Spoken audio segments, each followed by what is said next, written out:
Olá, bem-vindos! Estamos chegando com mais um programa Entre Linhas, o programa que discute os principais assuntos do dia com os comentários dos nossos comentaristas convidados, Adolfo Padilha, Divaldo Ceresini e Aline Scarelli. Quero agradecer a tremenda audiência de todas as plataformas onde nós estamos transmitindo aqui o nosso programa, porque realmente tem sido muito bacana o retorno de vocês. Bom, vamos lá colocar em pauta as principais discussões do dia. E a gente começa com essa notícia aqui.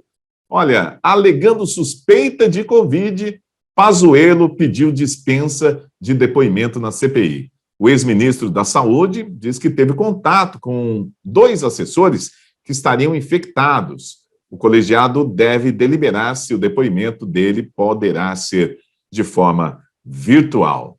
Vamos lá. Chegando e comentando esse assunto, Adolfo Padilha. Olá, Eudes, Divaldo, Aline, aos nossos telespectadores agora também da TV brasileira, um prazer estar aqui. Olha, eu acho que não tem problema nenhum em ser virtual, né? O Congresso até agora trabalhou de forma virtual. O que não pode deixar de acontecer é o depoimento. Porque se for transcorrer o depoimento do Pazuello na mesma expectativa que transcorreu, por exemplo, do Mandetta, vai ser uma grande decepção para os lacradores do vírus, né? Para aqueles que gostam de ser o coronavírus, né? Porque o Mandetta ontem só deu fora, o Mandetta ontem só mentiu. Graças a Deus nós temos a rede social hoje para mostrar que o Mandetta foi um hipócrita mentiroso e uma CPI que realmente não vai levar a lugar nenhum. Então, o do Pazuello, se até agora o Congresso, se até agora a Câmara trabalhou de forma remota, por que não o depoimento do Pazuello não pode ser remoto? Eles vão alegar o quê? O que eles vão alegar? Só desarmou aquela pressão toda que eles queriam fazer do circo, que é essa CPI do Covid, que foi feita só com objetivo político e de palanque para quem estava morto, para quem tem que responder à polícia. E se realmente o Renan Calheiros, num momento que nem ele disse ontem, que ele vai tentar levar apenas o assunto de interesse e que confessa ali que não vai mandar para lado nenhum, ele devia procurar a primeira delegacia perto do Congresso Nacional e confessar os crimes dele. Seria um belo trabalho para a nação brasileira. Muito bem, deixa eu chamar para essa discussão aí, para dizer como que ele viu a não presença do ex-ministro da Saúde, Pazuello, na CPI, né? Anunciou, era para ser convidado para o dia de hoje, mas não vai comparecer. Divaldo Ceresini, é com você. Olha, o ministro Pazuello acabou fugindo, né, da CPI, de prestar depoimento. Eu não sei do que ele está com medo, né? Eu não vou nem entrar na discussão de que esses dias atrás ele estava desfilando sem máscara, que não sabia nem onde comprar máscara, quem dirá comprar vacina, né? Mas, enfim, o que me parece é que ele realmente está fugindo de prestar esses esclarecimentos. Tanto ele quanto os aliados do governo fizeram uma certa pressão para que esse depoimento fosse de maneira virtual, e eu também não vejo nenhum problema desse depoimento ser de maneira virtual.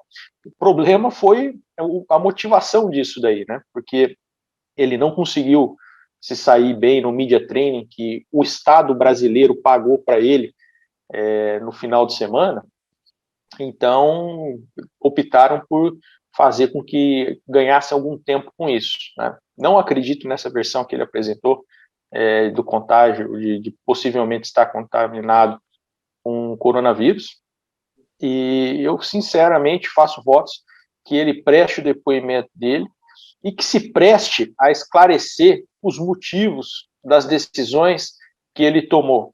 Grande parte delas equivocada e, como eu já disse, sem sombra de dúvida, um dos piores ministros da saúde da história que nós já tivemos. Muito bem, vamos lá. Trazendo também a Aline Scarelli. Bem-vinda, Aline. Como é que você viu essa situação aí do ex-ministro Pazuello? Ai, pessoal, bom, primeiramente, obrigada aqui por todos, todas e todos que nos acompanham. Minha solidariedade à família de todos os mortos até aqui, né? 410 mil mortos, e é um dia, assim, muito pesado hoje, né?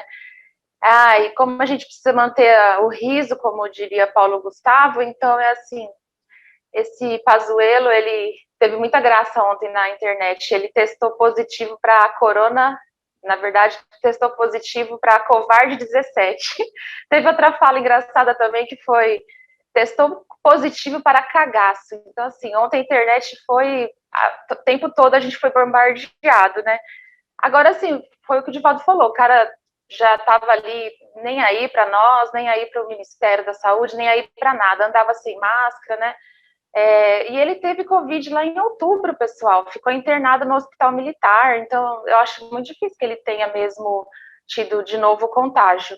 E como era uma determinação para prestar um depoimento, ele tem que justificar a ausência, trazer o atestado. É igual a gente ir para uma audiência, para uma delegacia, você precisa apresentar e justificar essa falta. E aliado a isso, pessoal, eu penso que a gente tem, assim, mentira para todos os lados, né? Mais uma vez a gente viu como ele se apequenou. Se ele era para estar ali para prestar depoimento com relação à condução da crise pandêmica, ele fugiu como foge, então se apequenou. Se não me engano, marcou para 19 de maio e vai ser presencial. Vamos acompanhar e não vamos deixar passar nenhuma vírgula. Muito bem, vamos lá, vamos trocar de assunto. O nosso segundo assunto deste primeiro bloco é o seguinte: o presidente Jair Bolsonaro tomou decisões sobre a contenção da pandemia aconselhado pelos filhos. Foi o que afirmou o ex-ministro da Saúde, Luiz Henrique Mandetta, durante o depoimento à CPI da Covid no Senado. As perguntas iniciais da sessão foram feitas pelo senador Renan Calheiros, que é relator da Comissão Parlamentar de Inquérito. Uma delas versava sobre a entrevista concedida por Mandetta, na qual alegava que o presidente recebia aconselhamentos sobre a contenção da pandemia por pessoas fora do Ministério da Saúde. Nesse momento, o ex-ministro citou o vereador do Rio de Janeiro, Carlos Bolsonaro. Vamos lá, comentando o assunto, primeiramente, Aline Scarelli. Então, vamos lá, pessoal, muito séria essa declaração, né? Eu penso que o gestor público, aquele que é eleito, ele tem que estar municiado de pessoas técnicas, né? Para poder administrar com ele, porque não é todo mundo que detém toda a informação e conhecimento do mundo, por isso que existe ministério, equipe técnica, né? E o que a gente vê é uma tendência, na verdade, não é uma tendência, pessoal, desde o dia 1º de janeiro de 2019 até agora, a gente vê o quê? Uma confusão, uma mistura entre gestão pública e gestão familiar, né? Você vê, aquela família se reunia, um café da manhã ali muito informal, querendo passar uma imagem para a gente que são pessoas como a gente, mas não, não são como a gente, pelo contrário, né? Tanto é verdade, gente, que o próprio Paulo Marinho, que foi uma pessoa, ele é um empresário, né, muito conhecido, ele é uma pessoa que lá atrás apoiou muito o presidente, né, ele tinha na casa dele o QG ali da campanha, hoje se coloca na oposição, e lá atrás, em maio, se não me engano, ele já disse que a cadeira da presidência é conduzida pelos filhos, ele é influenciado por isso. Então, quem pensa que temos uma competência, a gente tem uma incompetência, e uma incompetência domiciliar e doméstica completamente amadora. É isso. Então, vamos pensar que gestor público não pode tratar a cadeira da presidência como a casa deles, o quintal. Isso não pode acontecer. Muito bem, vamos lá, Adolfo Padilha, comentando esse assunto, você acha que o presidente, como disse Henrique Mandetta, é influenciado pelos filhos? Olha, eu acho o seguinte, né? Primeiro, Divaldo, veja aí, hein? Paulo Marinho sendo elogiado, um capitalista, gerador de emprego, um empresário bem-sucedido. Você vê até onde vai o desespero da oposição, que eu digo uma oposição ideológica, e chega a ser até, às vezes, burra contra o presidente Bolsonaro. Paulo Marinho foi citado aqui. É muito sério realmente ouvir os aconselhamentos do filho. Isso é o que diz o Mandetta. O mesmo Mandetta que disse, por exemplo, que nunca ouviu falar de cloroquina, mas no dia, mais ou menos lá pelo dia 25/3/2020, como ministro, ele anunciou com pompas que todos os estados iam receber a cloroquina que ele disse ontem que ele não conhece. O mesmo Mandetta que criticou o Paulo Guedes, e lá pelo dia 3/4/2020, ainda ministro, elogiou em seu Twitter 14 bilhões liberados pela economia e todos juntos lutando contra a pandemia. O mesmo Mandetta de ontem, do circo, que disse que o presidente é aconselhado pelos filhos, que acho que esse foi o tema, né, o único que o tema que pegou, que disse que tá 1 ano e 2 meses sem beijar a mulher dele, gente. Só que ele foi para a praia, ele foi tomar breja e jogar sinuca sem máscara, e ele saiu do ministério abraçando os funcionários. Então o problema é com a mulher dele. O problema não é com a pandemia. Ah, dá brincadeira, né? É brincadeira isso, né? A gente tem que levar esse programa mais a sério um pouco com alguns comentários. Não é possível isso.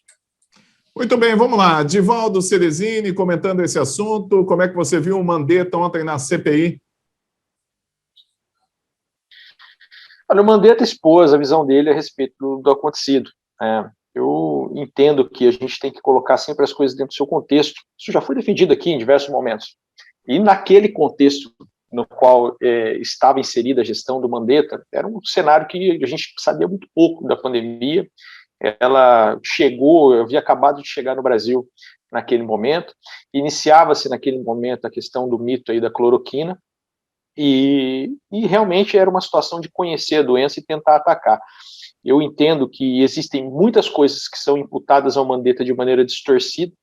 Essa própria questão da sinuca e a própria questão da praia são coisas que não são, não é possível verificar a contemporaneidade disso daí, mas enfim, no meu entendimento, isso daí não diz respeito algum ao povo brasileiro, e sim às questões que ele traz em relação à gestão, que no meu entendimento não tem novidade alguma. O presidente ele sempre foi muito transparente nas atitudes dele, de defender que não fosse, no primeiro momento, né, até o João Dória encontrar a solução da vacina, ele defendia que não era questão de tratar com vacina, que tinha outros caminhos para seguir, e ele, a questão do acompanhamento, do aconselhamento dos filhos, isso também sempre foi muito público, né?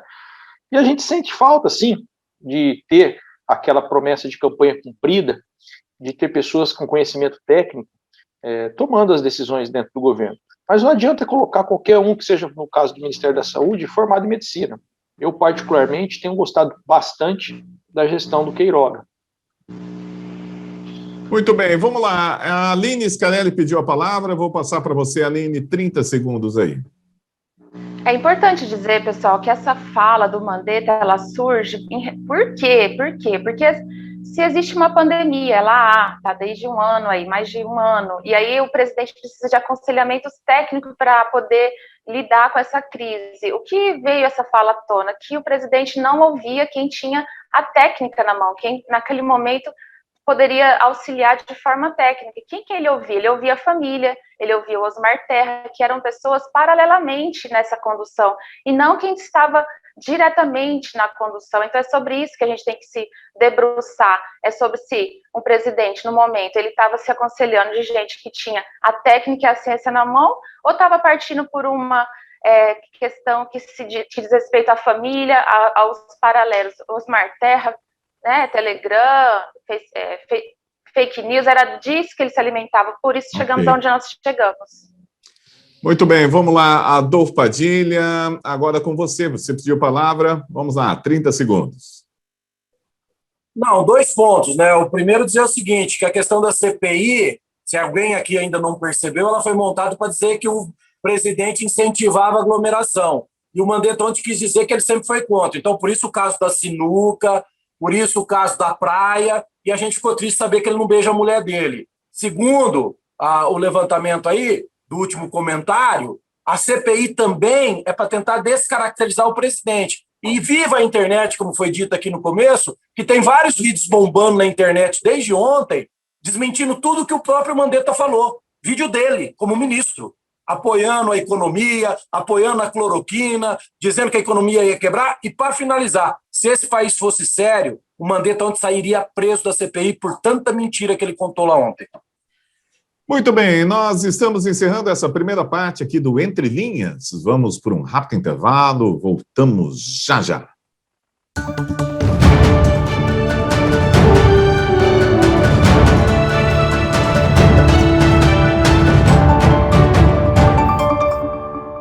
Já estamos de volta com o nosso Entre Linhas, trazendo as principais informações do dia para você, com os comentários de Aline Scarelli, Adolfo Padilha e também Divaldo Ceresini. Muito obrigado pela audiência, você que nos acompanha sempre.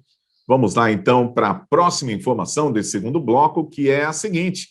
Paulo Guedes disse essa semana, em audiência na Câmara, que sua vontade desde o início era repassar o dinheiro diretamente para estados e municípios enfrentarem a pandemia, mas que não podia fazer isso porque essa verba viraria gasto eleitoral.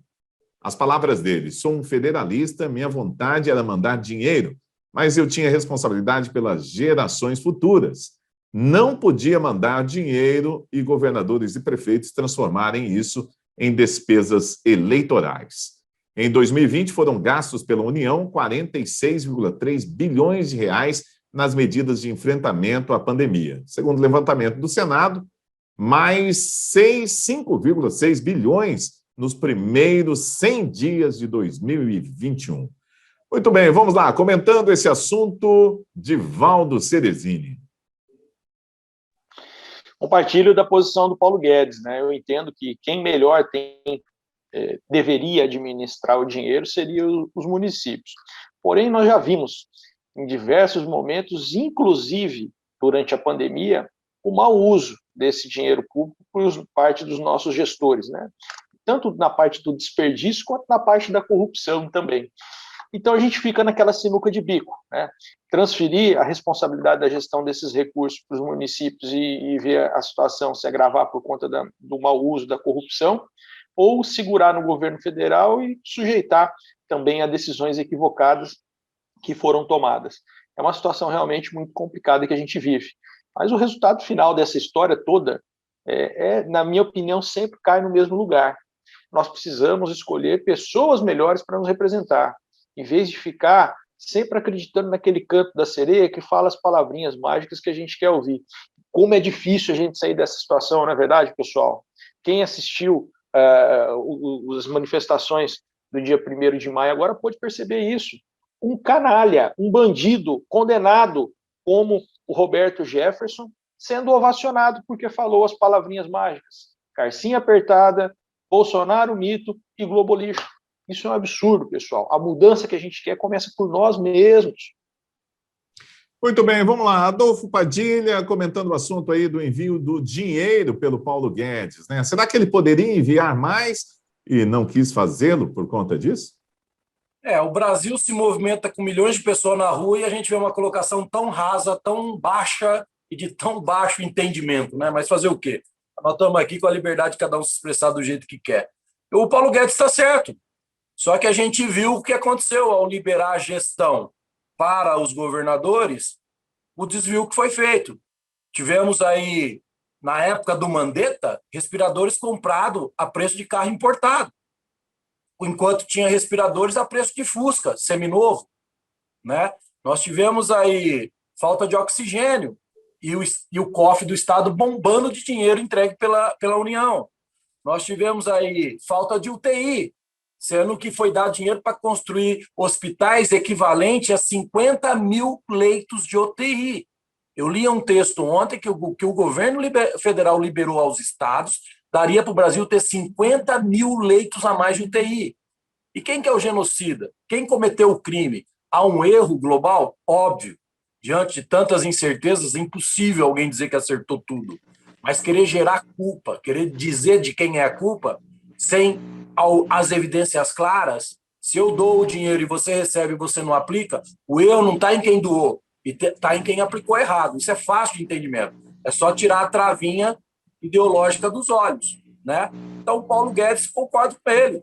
O Estado tem que ter a gestão, o município tem que ter a gestão. Mas tivemos um grande acidente aí nesse percurso. Muito bem, vamos lá. Comentando o assunto do Paulo Guedes, a Aline Fernandes Carelli. É com você. Gostei do nome completo aí. Gente, o Paulo Guedes, ele vive num universo paralelo, né? O vulgo Chicago Boys, ele estudou com verba do CNPq e agora vem dizer que não pode liberar o dinheiro para o combate à crise, né?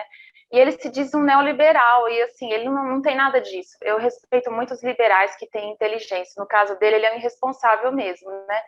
Primeira coisa, não é um erro global. O que nós tivemos aqui desde o início da pandemia? Não tivemos, por exemplo, para começar, uma formação de um comitê central do governo federal para deliberar sobre as verbas, se são verbas e como seriam descentralizados ou centralizados. Nós não tivemos isso. Quando que a gente teve isso, gente? Só em março desse ano, depois de um ano de pandemia, né? Agora, essa fala do Guedes, ele vem, assim, de encontro com uma política de governo, deste governo atual, de necropolítica. O que é isso? É uma fala, assim, de uma constante desse presidente de que para que lidar com a pandemia se isso vai passar? Eles imaginavam, gente, que lá para o meio do ano passado isso ia acabar. Então, pouco se debruçou sobre isso, né? E quando tinha um discurso da equipe toda, tanto da economia como da saúde, como do presidente, é que não ia durar, eles tinham essa ideia, porque eles imaginavam que ia ter um evento divino, estratosférico, que ia ter uma solução. Só que não, a solução ela passa por decisões deste governo, né? Então, assim, a gente poderia ilustrar vários momentos que todos eles foram de encontro, na verdade, foram contra a vida, né? Então, por isso nós temos esse resultado hoje. É nossa colheita e ela é péssima. Muito bem, deixa eu passar a palavra agora para o Adolfo Padilha, pediu a palavra. Adolfo, com você, 30 segundos, meu amigo. Não, vamos falar de números, né? Essa utopia que o Paulo Guedes é fora do quadrado, só foi considerado o melhor ministro da Fazenda do mundo em 2019. Né? O superávit comercial do Brasil, ele vai passar de 10 bi agora, no próximo mês, mesmo com pandemia e liberando todo o dinheiro que tem que liberar para combater a pandemia. Né? Então, quer dizer, o Boletim Focus, que é do mercado, está dizendo que o Brasil pode crescer mais de 3%, mesmo com a pandemia. Então, quer dizer, do BIP brasileiro, é realmente um ministro muito despreparado na visão de algumas pessoas. Muito bem, vamos lá, Divaldo Cerezini comentando esse assunto, pediu a palavra também, 30 segundos para você, Divaldo. Pois é, eu só gostaria de fazer uma observação aqui, né? Nós temos alguns estados como Rio de Janeiro, Amazonas, Amapá, Santa Catarina, Amazonas eu já disse, Rondônia, Rio Grande do Sul, Pará e Distrito Federal, que os governadores estão sendo investigados por desvios em razão das aquisições feitas na pandemia, né? E aí, quando a gente fala de que qualquer falastrão fala a palavrinha mágica e é eleito, vamos analisar aqui, Rio de Janeiro, foi caçado agora, sofreu impeachment, Wilson Witzel, foi eleito na onda do Bolsonaro, Santa Catarina, o Denário, foi eleito na onda do Bolsonaro, o Distrito Federal, Ibanez, eleito na onda Bolsonaro, Rondônia, aliás, o Denário é de Rondônia, foi eleito também na onda Bolsonaro. Então, a maior parte desses governadores que enfiaram a mão, segundo as investigações, no dinheiro público do combate à pandemia, foram eleitos porque as pessoas não avaliaram o histórico de vida dessas pessoas. Foram eleitos porque simplesmente disseram palavrinhas mágicas de apoio ao presidente. Então, nós precisamos acabar com esses caronistas, nós precisamos avaliar os políticos pelo que eles fazem e não pelo que eles falam. Muito bem, vamos lá para a nossa última notícia de hoje. Olha, os Estados Unidos da América enviarão ao Brasil mais de 100 milhões de reais em medicamentos do kit intubação para pacientes com Covid-19. Os medicamentos virão de reservas estratégicas do governo dos Estados Unidos e serão entregues em parceria com a Organização Pan-Americana da Saúde. Comentando o assunto, vamos lá, Aline Scarelli. Olha só, pessoal, como é animador saber que o país lá, os Estados Unidos, ele tem uma reserva estratégica, né? Porque foram previdentes. Desde o ano passado, de algum modo, a equipe lá de saúde se organizou para ter essa reserva, né, estratégica. E coisas que a gente nunca teve aqui nessa gestão pandêmica. Agora, por que eles enviam, né, para nós e também possivelmente para outros países? Porque se trata de questões humanitárias, e aí já vem sendo dito há mais de um ano aproximadamente que países que têm mais têm que sim munir de subsídios os outros países que têm menos. Agora, a gente é um país que está em desenvolvimento, e eu escuto isso desde quando eu estudei lá no colegial. Estamos em desenvolvimento, país subdesenvolvido. Eu fico aqui muito na esperança, na expectativa de quando nós vamos ser um país desenvolvido, né? Aí, uma notícia que alivia, com certeza, vir esses insumos do kit COVID, kit intubação. Por quê? Imagina você que nós poderíamos estar dando a notícia de que não haveria mais intubações, né? Que diminuiu o risco de contágio, estamos vacinando 50% da população, mas não, estamos a 16% só de vacinação. Então, o kit ele vai aliviar quem está ali na equipe de saúde, que vive uma frustração gigante de ter problemas na intubação. Agora, o Biden podia mandar vacina também, né, gente? O Biden manda vacina para nós, a gente está sem vacinas aqui, até para a segunda dose. Muito bem, deixa eu passar a palavra agora para o Adolfo Padilha. Adolfo, ajuda dos Estados Unidos, bem-vinda, né? Eu acho engraçado a manobra que o pessoal que é contra o Bolsonaro aqui tem que fazer para tentar culpar. Humanitário. É sim humanitário, mas antes de tudo é relacionamento internacional. Então aquela narrativa que o Biden ia romper com o Bolsonaro que vocês criaram, ela cai por terra mais uma vez, está aí a prova. Sobre planejamento, não. Estados Unidos é a maior potência do mundo, financeira. Alguém tem que informar isso aqui, né? Os Estados Unidos começou a vacinar no dia 16 de dezembro, o Brasil no dia 22 de janeiro. Cai aquela narrativa também que não comprou vacina, que um dia nós vamos ter a oportunidade de falar aqui, explicar com dados, data e fatos, não com brincadeira de ficar falando da boca para fora. Então, o que existe aí é uma relação internacional muito forte. Aquela relação estritada, que não ia acontecer só na cabeça de quem torce contra. Aí, mais uma vez, a prova. Os Estados Unidos é uma potência, é fabricante de imunizante. Por ser fabricante, ele tem vacina sim. E o Brasil continua entre os 3 que mais vacina. Já são 60 milhões de doses distribuídas. Já está mais do que claro que até o final do ano todo mundo pode ser vacinado no Brasil, 200 e poucos milhões de habitantes. Então é só uma questão de tempo para ir se destruindo essas narrativas desesperadas que querem colocar o governo num espaço que não é dele, que é um espaço dos governos anteriores a este que a gente tem hoje. É só isso. Muito bem, vamos lá. Divaldo Ceresini, como é que você vê a ajuda dos Estados Unidos? Boa ajuda para a gente, né? Na minha opinião. Qual que é a sua? Sem dúvida, uma boa ajuda, Eudes. E ela reflete as necessárias mudanças, ou os efeitos das necessárias mudanças pelas quais nós passamos, né? Se nós tivéssemos continuado com o ministro Pazuello, lá no Ministério da Saúde, e com outro zoeiro, que era o ministro de Relações Exteriores, o Ernesto Araújo, seguramente nós não teríamos essa situação de doação desses medicamentos por parte dos Estados Unidos. Porque um era um total incompetente que não sabia nem onde comprar máscara. E o outro era um lacrador de marca maior que só se preocupava em ofender as nações que não compartilhavam do mesmo pensamento que ele. Ele ofendeu a China, isso nos trouxe problema, ofendeu o Joe Biden também, durante a campanha eleitoral e no início do mandato, e isso também nos traria problema. Então, foi o reconhecimento do erro, da manutenção dessas pessoas nos ministérios e a troca que foi feita por conta disso, que permitiu que hoje a gente tivesse a doação desses medicamentos e, quem sabe, mais adiante, Aline, a gente venha ter também uma situação de troca de vacinas que o ministro Queiroga tem negociado com os Estados Unidos. Então, Padilha, realmente, isso é política que está sendo feita, isso é uma boa política, mas não é por aqueles danados incompetentes que estavam antes no Ministério, não. Muito bem, vamos lá. A Aline Scarelli pediu a palavra. Aline, 30 segundos para você completar o seu raciocínio aí.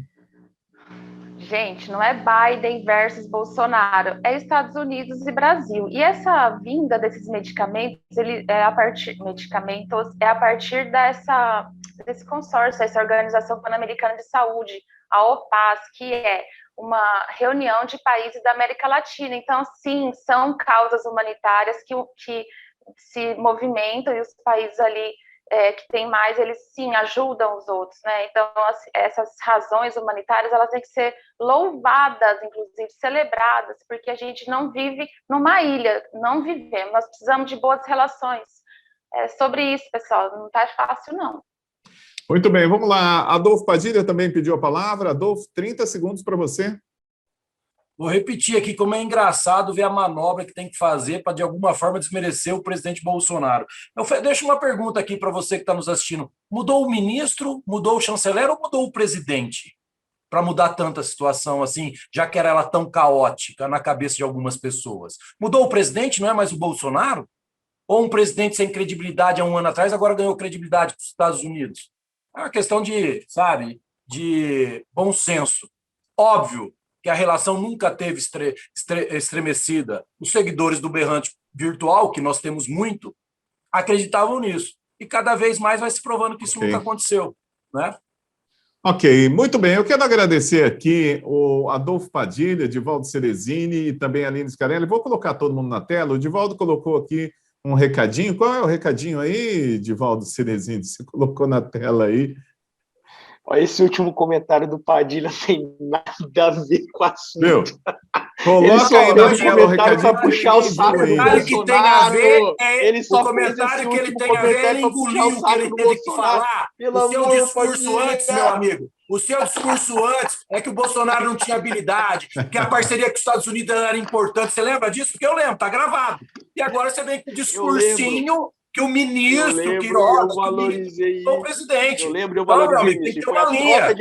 Tem essa linha e mantém essa linha. Aliás, você é aquele que perdoa quem paga a pena também, né? Eu quero falar disso um dia. Você é aquele que não perdoa quem paga a pena, né? Muito bem, gente. Olha, eu vou encerrar o programa. Falar sem pesquisar. Falar sem pesquisar dá nisso, começa a falar o contrário. Eu tenho que encerrar o programa. A mentira nunca vai vencer a verdade, esquece. Muito bem, eu tenho que encerrar o programa. Eu cortei todo mundo aqui, fiz igual o Supremo Tribunal Federal. Gente, estou indo embora aqui junto com os meus amigos Adolfo Padilha, Divaldo Cerezini, Aline Scarelli. Você viu como é que é o clima aqui, né, nos bastidores. Bom, amanhã nós estamos de volta com mais um Entre Linhas. Na verdade, esse clima é por discussão de ideias, mas são todos amigos, todos queridos, gente boa. Aline Scarelli, Divaldo Cerezini, Adolfo Padilha, muito obrigado. Você da audiência também. Voltamos com Entre Linhas amanhã com mais um super programa. Até lá.